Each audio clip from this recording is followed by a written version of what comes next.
The wheels of my suitcase bumped softly against the front steps as I unlocked the door.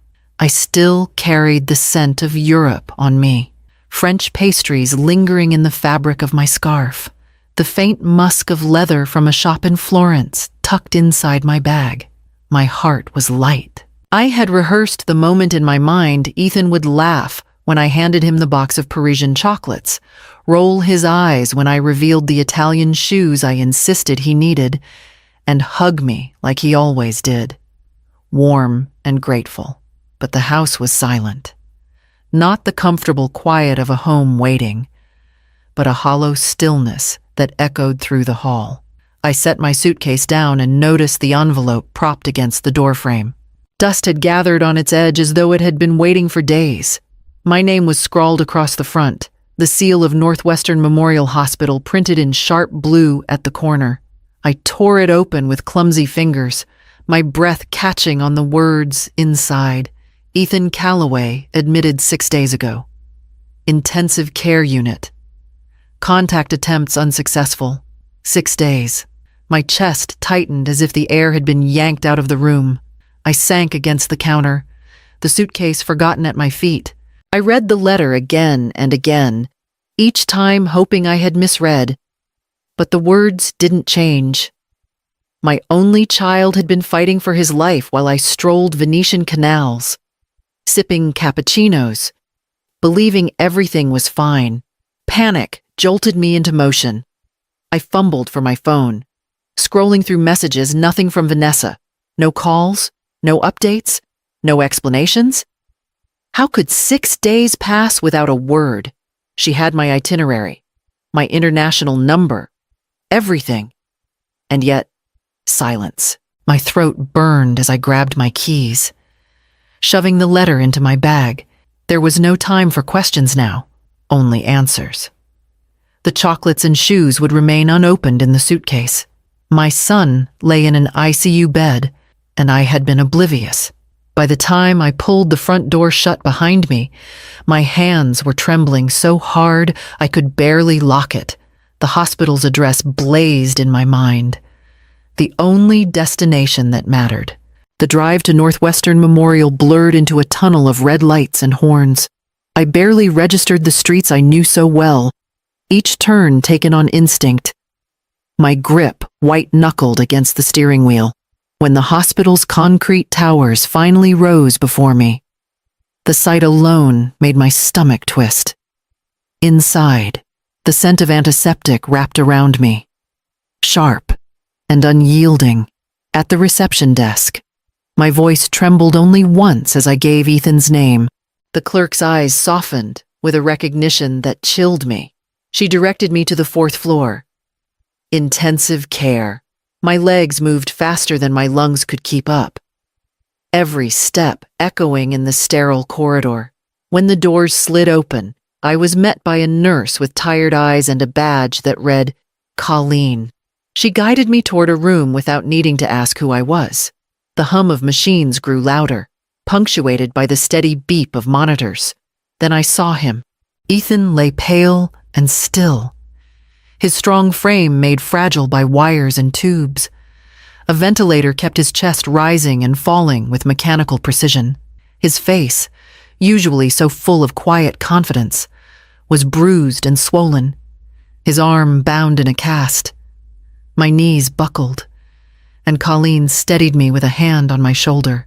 She spoke gently, explaining he had been in a car accident, head trauma, multiple fractures.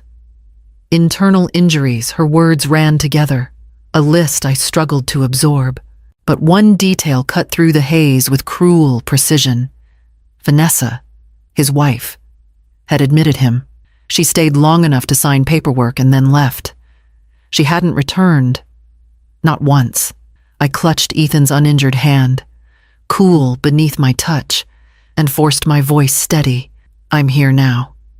Sweetheart, I'm not leaving you. Colleen murmured something about visiting hours, but her tone held sympathy, not enforcement. I nodded, never taking my eyes from my son. The machines kept him alive, but it was her absence that hollowed me. Vanessa's silence wasn't neglect. It was abandonment. The attending physician arrived not long after, his coat still carrying the faint smell of coffee and long hours. He spoke with the precision of someone who had explained this to too many families before me. Ethan had suffered a severe concussion, several broken ribs, a fractured leg, and internal injuries that required immediate surgery. He was stable now, but stability in the ICU was fragile, measured by machines and close monitoring. I nodded through the explanation, clinging to the word stable as though it were a lifeline. But the question that burned in me had nothing to do with the extent of his injuries. Why wasn't I contacted? My voice came out sharper than I intended. The doctor shifted slightly, glancing at the chart in his hands. According to the records, your daughter-in-law listed herself as the primary contact. Our staff attempted to reach family several times. I pulled my phone from my bag, thumbing through recent calls. Nothing. No messages from the hospital. No missed calls. My chest tightened as the doctor added quietly, "The notes indicate calls were made, but the numbers on file weren't reachable." I stared at the screen of my phone as the truth clicked into place. Vanessa had blocked them. The hospital never had a chance to reach me. She had made sure of it. The doctor continued speaking, but my mind barely registered the words.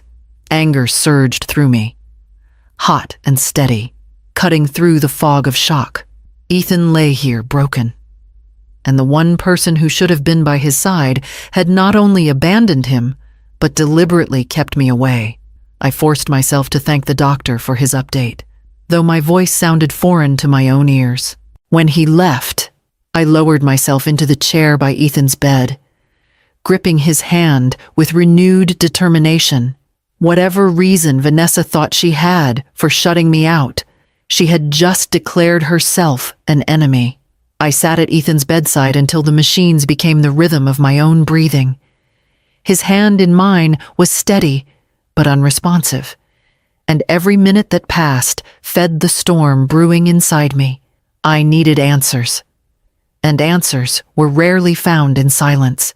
Pulling my laptop from my bag, I logged into the joint account I had established for Ethan and Vanessa as a wedding gift. I had thought of it as a safety net, a way to help them manage unexpected expenses as they started their life together. My password still worked. The moment the transaction history loaded, my stomach lurched. The first charge hit me like a slap. Miami Grand Resort. 3 nights, billed the day after Ethan's accident. Then another, La Mer Spa, couples package, champagne included. I scrolled further. High-end restaurants, designer boutiques, charges so extravagant they blurred into one another.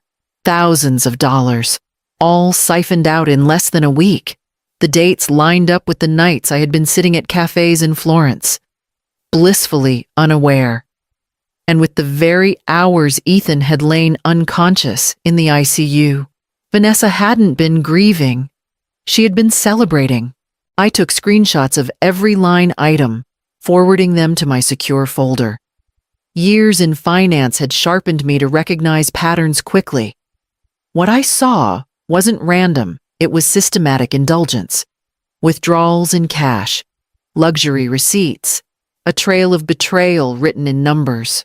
I closed the laptop with a snap, my pulse steadying into resolve. This wasn't just abandonment, it was theft.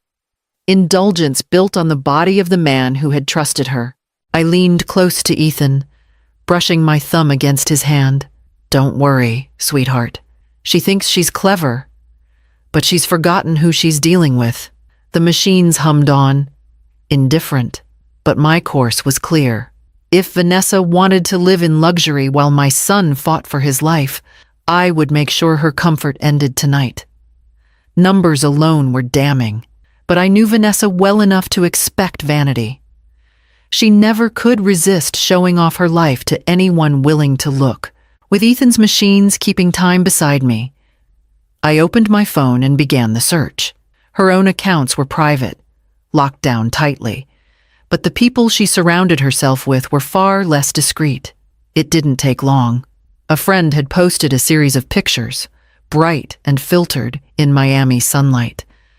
I froze as my eyes focused on the second photo. There she was, Vanessa perched on a poolside lounger in a white dress, glass of champagne in her hand, her laugh captured mid-tilt, her arm draped around a man I didn't recognize at first. The tag revealed his name, Damien Locke, broad-shouldered, stylish. His hand resting on her hip like it belonged there. Another image showed them leaning close over dinner, candlelight glinting off the bottle of wine between them. Not a trace of grief, not a shadow of the ICU. I scrolled further, each picture sharper than the last blow. Vanessa in a bikini, Damien behind her, both grinning as if the world owed them its applause. Hashtags mocked me from the captions, resort life, living free, no regrets. My throat tightened, but fury steadied me. This wasn't speculation anymore. It was fact. Framed and posted for strangers to like, while Ethan's chest rose and fell to the rhythm of a machine. His wife was wrapped around another man, parading herself as if widowed already. I downloaded every photo, every post, every tag, cataloging the evidence with a precision honed over years of corporate audits. By the time I finished, I had a file that painted Vanessa's betrayal in vivid, undeniable color. I closed the apps and looked at Ethan. His face was swollen, unrecognizable in places, but his hand was still warm in mine. My fury cooled into something harder, sharper, a resolve that left no room for tears. She had traded her vows for a sun-soaked lie, and she thought no one would hold her accountable. But she had underestimated me. I leaned back in the chair, my mind already working through the next steps. If Vanessa could waste his money so freely, then I would make sure she never touched another dollar again. By dawn the next morning, I had made up my mind. Rage might have ignited me, but cold strategy would finish this. Years in finance had taught me one undeniable truth. Money is the leash that either binds or breaks people. Vanessa had chosen to gorge herself on my son's accounts, so I would take the leash from her hands. I stepped into the hallway outside Ethan's room and dialed Timothy Caldwell, my personal banker. He answered on the second ring, his voice clipped with professionalism. "Mrs. Calloway, welcome back. How was Europe? Cut the pleasantries." "Timothy," I said evenly, "I need immediate action. Freeze every account linked to Ethan and Vanessa. Checking, savings, credit everything. I want her access terminated now." There was a pause, then the sound of rapid keystrokes. "May I ask the reason?" "My son is in the ICU after a car accident," I replied, each word as sharp as glass. "His wife abandoned him and is currently spending his money on a Miami resort with another man. I will not fund her betrayal." Timothy's tone shifted. "Understood. I'll implement security protocols. She'll be locked out within minutes." "Good. And when her cards are declined, I want alerts sent directly to me. Consider it done," he said quietly. "And Mrs. Calloway, I'm sorry about your son." I ended the call without ceremony. Back inside Ethan's room, I resumed my post beside him, stroking his hand as though the steadiness of my touch could anchor him back to me.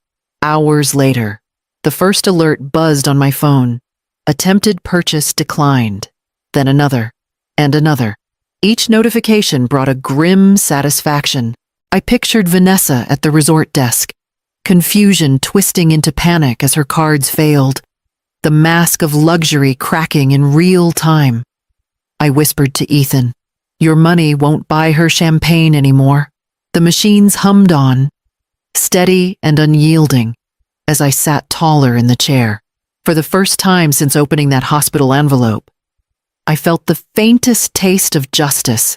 My phone buzzed again, but this time, it wasn't an alert. It was a link to a video I hadn't expected. The video opened with shaky footage of a hotel lobby gleaming under chandeliers. At the center stood Vanessa, her voice sharp enough to slice through the laughter of onlookers. She was screaming at the concierge, slamming a platinum card against the counter as if force alone could change the reality. Flashing across the screen declined. Her hair, perfectly styled, had begun to fall out of place as she waved her arms wildly. Run it again. There's plenty of money, this is a mistake. Her voice cracked with panic, the confident tone I once knew stripped away. Just behind her stood Damien Locke, arms crossed, his expression sliding from irritation to embarrassment as people around them raised their phones to capture the scene. He didn't reach for her, didn't defend her. He simply stepped back, unwilling to share her stage of humiliation. The comments filled the video in real-time snide remarks, mocking laughter. Strangers speculating about her life and her lover. Each word was a knife, but not for me. For the first time, her betrayal wasn't hidden behind polite smiles or polished excuses. It was public, undeniable, and shared for the world to see.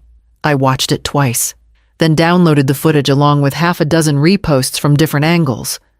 Screenshots joined the growing file I had begun to build proof of every dollar stolen, every lie exposed, every shred of loyalty Vanessa had burned for luxury. Ethan's monitors hummed behind me as I closed the video. My reflection caught faintly on the dark screen. I felt no satisfaction in her humiliation, only a cold certainty that this was the beginning of her unraveling. The world now saw what I had discovered, and Vanessa would know her mask was gone. My phone lit again, this time not with a video, but with her name flashing across the screen. Her name lit up my phone, the vibration buzzing against my palm. I answered without hesitation. "You've made a huge mistake." Vanessa's voice snapped through the line, sharp with fury. "All the accounts are frozen. Do you have any idea what you've done?" I kept my tone calm, each word measured. "I've done what you should have protected Ethan. You don't get to control us," she hissed. "Unfreeze the cards now, or when Ethan wakes up, I'll tell him exactly what you've done. He'll know you tried to destroy his marriage." I let the silence hang a moment, then answered softly. "You mean the marriage you destroyed yourself?" She faltered, just briefly. I pressed on. Miami resorts, spa treatments, bottles of champagne, and let's not forget Damien Locke. "I've seen the pictures. Vanessa, so has half the internet. That video of you screaming in the lobby, it's everywhere. Your mask is gone." Her breath caught, then hardened into a sneer. "You don't understand. I've been trapped with your son's mediocrity for years. I deserve better than carrying the weight of his failures." The coldness in her words burned hotter than any scream could. "You deserve better." My voice cut low, steady. "My son is lying unconscious in an ICU bed, while he fights for his life. You're parading around with a man who doesn't even bother to stand beside you when the cameras are rolling." For the first time, she said nothing. "You've underestimated me," I continued. "Everything you've done is documented. Every charge, every photo, every word. When Ethan wakes up, he'll see the truth with his own eyes. You won't have a chance to twist it." The line crackled with her shallow breathing before she finally spat. "You'll regret this." I ended the call without replying.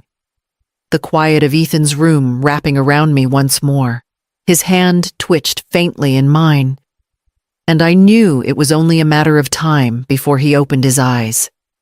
I felt the faintest pressure against my hand. So subtle, I thought I imagined it. Then Ethan's fingers twitched again. Unmistakable this time.